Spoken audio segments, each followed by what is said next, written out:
In the rugged terrain of northern Montana, where the Rocky Mountains cast long shadows over vast prairies, the small town of Whitefish Falls nestled against the wilderness like a defiant outpost of civilization.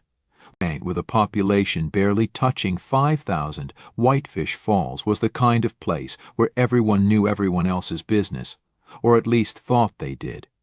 The town's economy revolved around its sawmill, a few tourist lodges catering to outdoor enthusiasts, and the surrounding ranches that had been passed down through generations. It was on one such ranch, the sprawling Big Sky spread owned by the Callahan family, that our story begins.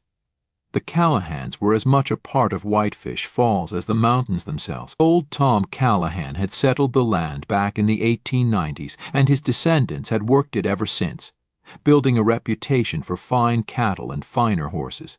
The current patriarch of the Callahan clan was Frank, a bear of a man with weathered skin and eyes the color of faded denim. At 55, Frank was known throughout the county for his skill with horses and his iron will. He ran the ranch with the same stern efficiency he'd learned from his father, expecting nothing less than total dedication from those around him. Frank's wife, Sarah, was his junior by 15 years. With her honey blonde hair and quick smile, she stood out in Whitefish Falls like a rose among thistles. Originally from Missoula, Sarah had come to town fresh out of college to teach at the local elementary school. In her beauty and vivacity had caught Frank's eye at a town dance, and within a year they were married. On completing the Callahan household was Frank's son from his first marriage, Ethan. At 28, Ethan was the spitting image of his father in his younger days, tall, broad-shouldered, with the same piercing blue eyes. But where Frank was all hard edges and grit, Ethan had an easy charm about him, a gentleness that made him popular with both the horses and the townspeople. On the surface, the Callahans seemed to embody the ideal of the all-American ranching family. Frank's stewardship had expanded the ranch's holdings and reputation. Sarah was beloved by her students and an active member of the community. Ethan, groomed from childhood to take over the family business, was seen as the future of Whitefish Falls. But beneath this picture-perfect facade, tensions simmered. Frank, still mourning the death of his first wife a decade earlier, often struggled to connect with Sarah. His gruff manner and single-minded focus on the ranch left little room for the warmth and affection Sarah craved. As the years passed, the age gap between them seemed to widen, leaving Sarah feeling increasingly isolated in her own home. Ethan, for his part, found himself caught between loyalty to his father, a growing resentment of Frank's domineering ways. He loved the ranch and the life it offered, but chafed under Frank's constant criticism and unyielding expectations. More than once, Ethan had considered leaving, striking out on his own, but the pull of family obligation always held him back. It was into this atmosphere of unspoken tension that tragedy began to take root. As Frank became more consumed with a boundary dispute with a neighboring ranch, spending long days in town with lawyers and long nights poring over maps and documents, Sarah and Ethan found themselves thrown together more often. At first, their increased time alone was innocent enough. Sarah would ask Ethan to help her with household tasks that Frank had been neglecting. They'd share quiet dinners on the nights Frank worked late. Sometimes they'd sit on the porch after sunset, talking about books or music or their dreams for the future, conversations that had become rare with Frank. But as the weeks turned into months, something began to shift between them. Sarah found herself looking forward to these moments with Ethan, relishing his attentiveness and easy laughter. With she noticed things she hadn't before: the way his shirt clung to his muscular frame after a day's work, the gentle strength in his hands as he helped her with chores. Ethan, too, saw Sarah in a new light. He'd always thought of her as his father's wife, a figure to be respected but kept at a distance. Now, he found himself noticing the sway of her hips as she moved around the kitchen, the softness of her skin when their hands brushed accidentally. He began to see not just his stepmother, but a vibrant, beautiful woman starved for affection. Both tried to ignore these new feelings, ashamed of the forbidden attraction growing between them. Sarah threw herself into her teaching, taking on extra projects at school. Ethan volunteered for every difficult or distant task on the ranch, anything to keep him away from the main house. But their efforts at avoidance only seemed to intensify their longing. Every stolen glance, every accidental touch became charged with unspoken desire. The very wrongness of their attraction added a thrilling, dangerous edge to their interactions. But the situation came to a head one stormy night in late autumn. Frank was in Missoula for a Ranchers Association meeting, leaving Sarah and Ethan alone on the vast, isolated ranch. As rain lashed against the windows and thunder rolled across the valley, Sarah found herself unable to sleep, the empty bed beside her a stark reminder of her loneliness. Wrapping herself in a robe, she made her way downstairs, thinking to make some tea to calm her nerves. As she entered the kitchen, she was startled to find Ethan there, shirtless and glistening with rain. He'd been out checking on a pregnant mare in the stables and had gotten caught in the downpour. For a long moment they just stared at each other, the air between them electric with tension. Then, as if drawn by some irresistible force, they moved towards each other. Their lips met in a kiss that was at once tender and desperate, years of pent-up longing pouring out in a single, passionate moment. What followed was a night of frenzied, guilt-ridden love-making. They came together again and again, each time swearing it would be the last, each time unable to resist the pull between them. As dawn broke, they parted, both exhilarated and horrified by what they'd done. In the cold light of day, Sarah and Ethan swore to each other that it could never happen again. They agreed to put it behind them, to chalk it up to a moment of weakness brought on by loneliness and the intensity of the storm. But even as they made these promises, both knew in their hearts that a line had been crossed that could never be uncrossed. The next few weeks were a study in tension and stolen moments. Despite their best intentions, Sarah and Ethan found themselves drawn together again and again. A brush of hands as they passed in the hallway, a lingering glance across the dinner table, hurried encounters in the barn or the greenhouse, each moment of connection both thrilling and terrifying. Frank, consumed by his boundary dispute and oblivious to the changing dynamics in his own home, noticed nothing amiss. If anything, he was pleased to see Sarah and Ethan getting along so well, taking it as a sign that his family was finally coming together the way he'd always hoped. As winter settled over Whitefish Falls, blanketing the ranch in snow and further isolating them from the outside world, Sarah and Ethan's affair intensified. They became bolder, taking greater risks to be together. The thrill of their secret rendezvous was intoxicating, making everything else in their lives seem dull by comparison. But with the growing passion came growing guilt. Sarah was torn between her love for Ethan and her loyalty to Frank, who, for all his faults, had given her a good life. Ethan struggled with the knowledge that he was betraying his father, the man who had raised him and entrusted him with the family legacy. But their inner turmoil began to manifest in subtle ways.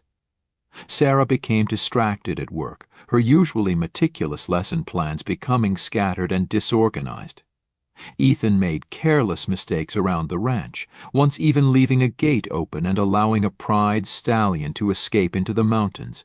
As Christmas approached, bringing with it a flurry of community events and family gatherings, the strain of maintaining their secret became almost unbearable. Ending at the annual Whitefish Falls Christmas parade, Sarah nearly broke down when she saw Frank proudly introducing her to some visiting ranchers as my beautiful wife Ethan, watching from a distance, felt a surge of jealousy so strong it frightened him. It was at the Callahan Family Christmas party, held each year at the ranch house, that things finally came to a head.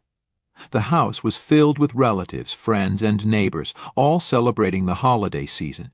Frank, buoyed by recent progress in his legal battle and several glasses of spiked eggnog, was in rare good spirits. regaling guests with tales of his ranching exploits.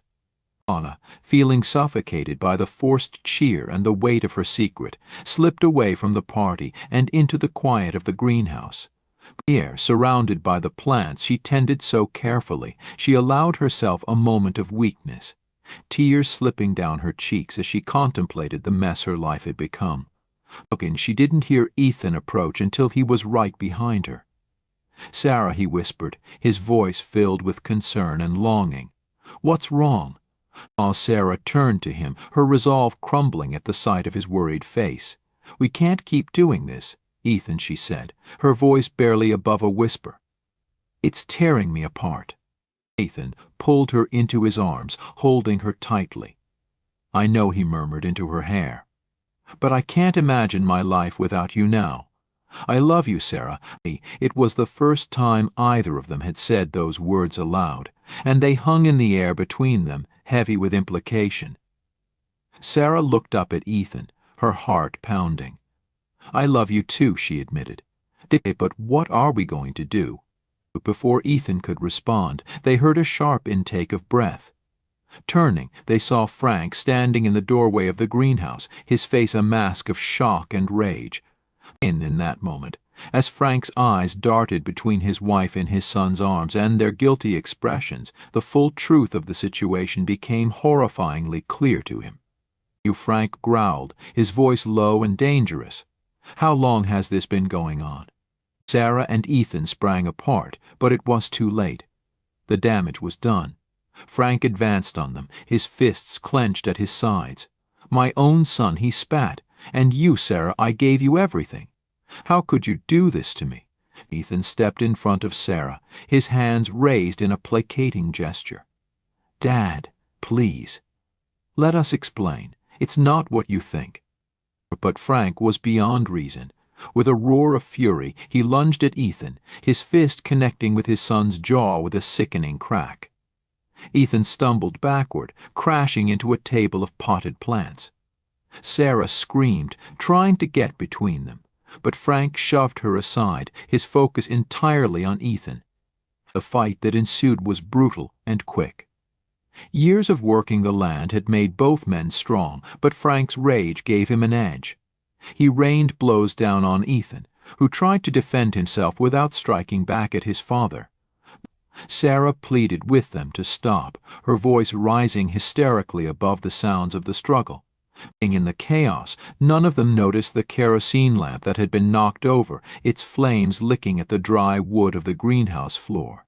It wasn't until the acrid smell of smoke filled the air that they realized the danger they were in. Frank, momentarily distracted by the growing fire, loosened his grip on Ethan. In that moment of reprieve, Ethan grabbed Sarah's hand. "We have to get out of here," he yelled over the roar of the flames, which were now spreading rapidly through the greenhouse. They made a dash for the door, but Frank, consumed by rage and betrayal, wasn't done. He lunged for a nearby shovel, swinging it wildly at Ethan. The metal edge caught Ethan on the temple, sending him crashing to the ground. Laura screamed, dropping to her knees beside Ethan's motionless form. Frank stood over them, the shovel raised for another blow, but the fire had grown too intense. The heat was unbearable, the smoke thick and choking. With one last look of disgust at his wife and son, Frank turned and fled the burning greenhouse. Sarah, coughing and disoriented, tried to drag Ethan's unconscious body towards the door. But the flames had spread too quickly, blocking their escape. As the roof of the greenhouse began to collapse around them, Sarah realized with horror that they were trapped. Outside, the Christmas party had dissolved into chaos. Guests poured out of the house, alerted by the smell of smoke and the orange glow lighting up the night sky. Someone had called the volunteer fire department, but it would take time for them to arrive from town. Frank emerged from the inferno, his clothes singed and his face blackened with soot. As neighbors rushed to help him, he collapsed to his knees in the snow, watching with a mix of horror and grim satisfaction as the greenhouse was consumed by flames. It wasn't until the fire was finally brought under control, hours later, that the true tragedy of the night became clear. Among the charred ruins of the greenhouse, firefighters discovered two bodies, burned beyond recognition but locked in a final embrace. The news spread through Whitefish Falls like wildfire, the tragic Christmas Eve blaze becoming instant local legend. Speculation rampant about what had happened in the Callahan greenhouse. Some blamed faulty wiring, others a dropped cigarette, but there were whispers, too, of raised voices heard before the fire started, of Frank Callahan's odd behavior in the aftermath. In the days that followed, as the community rallied around Frank in his time of loss, local law enforcement began to look more closely at the circumstances surrounding the fire. The bodies were identified through dental records as Sarah and Ethan Callahan, but the cause of death was not immediately clear. Had they been overcome by smoke, or was there more to the story? Frank, for his part, maintained that he had been inside the house when the fire started. He claimed to have tried to save Sarah and Ethan, but was driven back by the heat and smoke. His injuries and obvious grief seemed to support his story, and many in town were reluctant to question the word of a man who had just lost his wife and son. But as the investigation progressed, inconsistencies began to emerge in Frank's account. A guest at the party remembered seeing Frank follow Sarah out of the house shortly before the fire started. Another recalled hearing shouting coming from the direction of the greenhouse. The autopsy results provided the most damning evidence. While both Sarah and Ethan had indeed died from smoke inhalation, Ethan's body showed signs of blunt force trauma to the head that had occurred before the fire. Sarah had defensive wounds on her arms, suggesting a struggle. As the evidence mounted, the tragic accident began to look more and more like a deliberate act. The greenhouse fire had not been an accident, but a cover-up for a much darker crime. But finally, under intense questioning, Frank Callahan's carefully constructed story began to crumble. In a moment of emotional breakdown, he confessed to what had really happened that Christmas Eve night. He admitted to discovering Sarah and Ethan's affair, to confronting them in the greenhouse. He spoke of the rage that had overtaken him, of striking Ethan with the shovel. When it came to the fire, Frank's story became less clear. He claimed it had been an accident, that in his anger he had knocked over the lamp without meaning to. But he also admitted to fleeing the greenhouse, leaving Sarah and Ethan trapped inside. A confession sent shockwaves through Whitefish Falls. Frank Callahan, a pillar of the community, stood revealed as a killer. The story of jealousy, betrayal, and deadly rage was almost too much for the small town to bear. In the end, Frank Callahan was charged with 2 counts of second-degree murder and 1 count of arson. The trial, held in the county seat of Kalispell, was brief but intense. Frank's confession, along with the physical evidence from the scene, left little room for doubt. The jury deliberated for less than a day before returning a guilty verdict on all counts. The judge, taking into account Frank's age and previous standing in the community, sentenced him to 2 concurrent life terms with the possibility of parole after 25 years. As Frank was led from the courtroom, the once proud rancher seemed a broken man. The community he had been such an integral part of now viewed him with a mixture of horror and pity. The Callahan Ranch, once the pride of Whitefish Falls, stood empty, a silent monument to the tragedy that had unfolded there. The story of the Callahan family became a cautionary tale, whispered about in the cafes and bars of Whitefish Falls. It served as a stark reminder of the destructive power of jealousy and the devastating consequences of betrayal. The greenhouse, rebuilt by the family that eventually purchased the ranch, stood as a grim reminder of that fateful Christmas Eve night when passion and rage culminated in an inferno that consumed not just lives, but the very fabric of a community. In the years that followed, Whitefish Falls struggled to come to terms with what had happened. The town that had once prided itself on its close-knit nature now grappled with the knowledge that such darkness had existed in their midst. The Callahan tragedy became a defining moment in the town's history. a dividing line between the idyllic past and a more complicated present. The ripple effects of that fateful Christmas Eve touched every aspect of life in Whitefish Falls. The elementary school where Sarah had taught established a scholarship in her memory, awarded annually to a student showing promise in the arts. The local 4-H club, which Ethan had been active in since childhood, named their annual rodeo after him. But alongside these gestures of remembrance, there was an undercurrent of unease. Parents held their children a little tighter, spouses eyed each other with newfound weariness. The easy trust that had once characterized life in Whitefish Falls had been irrevocably shaken. Callahan Ranch itself became a source of morbid fascination. Despite efforts by the new owners to rebrand and move forward, locals still referred to it as the Callahan place. Teenagers dared each other to sneak onto the property at night, spinning ghost stories about Sarah and Ethan's spirits haunting the rebuilt greenhouse. Frank Callahan's imprisonment left a void in the community that was felt far beyond his immediate circle. The other ranchers, who had long looked to Frank for leadership in dealings with cattle buyers and in disputes with the Forestry Service, now found themselves adrift. The annual Ranchers' Ball, which Frank had chaired for over a decade, was a subdued affair the following year, with many unable to shake the specter of what had happened. The tragedy also forced the town to confront issues it had long ignored. The local women's shelter saw an uptick in calls in the months following the Callahan case, as women who had been suffering in silence found the courage to speak out. The town council, spurred by the community's desire for healing, implemented new programs focused on mental health and family counseling. For those who had known the Callahans personally, the process of reconciling their memories with the horrible truth was a long and painful one. Mary Dawson, who had been Sarah's best friend and fellow teacher, found herself poring over years of conversations, looking for signs she might have missed. "I keep thinking, if I'd only paid more attention, if I'd just asked the right questions, maybe I could have prevented this," she confided to a local reporter on the first anniversary of the tragedy. Tom Hawkins, who had worked alongside Ethan on the ranch for years, struggled with feelings of guilt. "Ethan was like a brother to me," he said.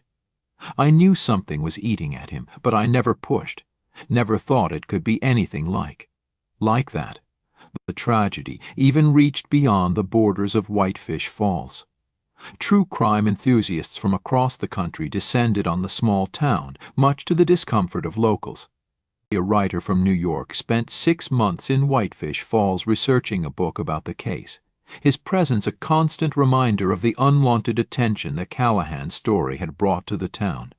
As the years passed, the raw pain of the tragedy began to dull, but its impact on Whitefish Falls remained profound.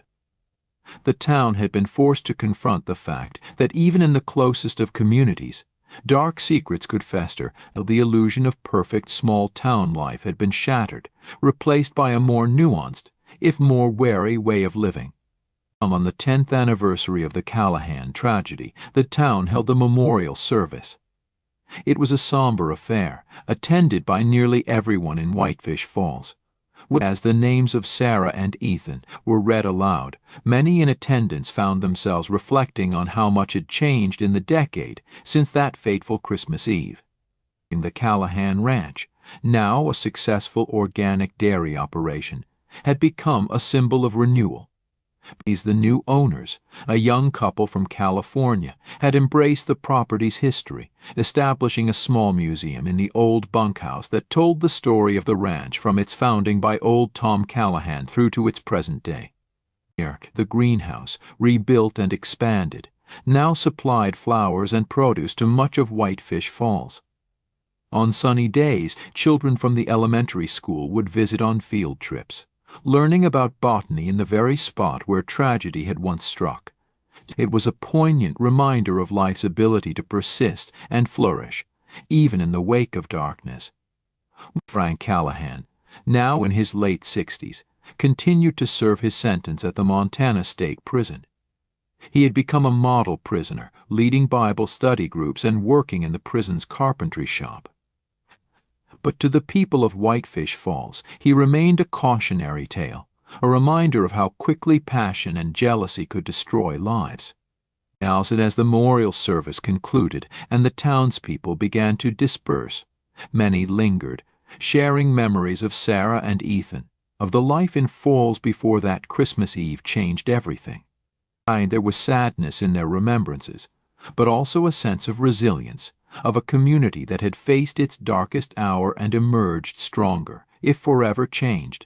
The story of the Callahan tragedy would always be a part of Whitefish Falls, woven into the very fabric of the town's identity.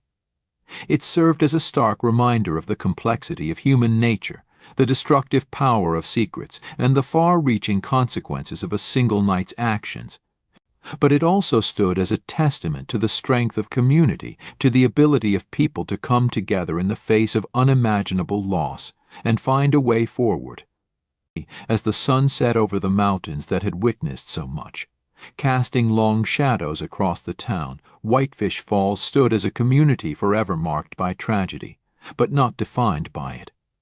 The legacy of Sarah, Ethan, and Frank Callahan would live on, a complex tapestry of love, betrayal, and ultimately resilience that would continue to shape the town for generations to come.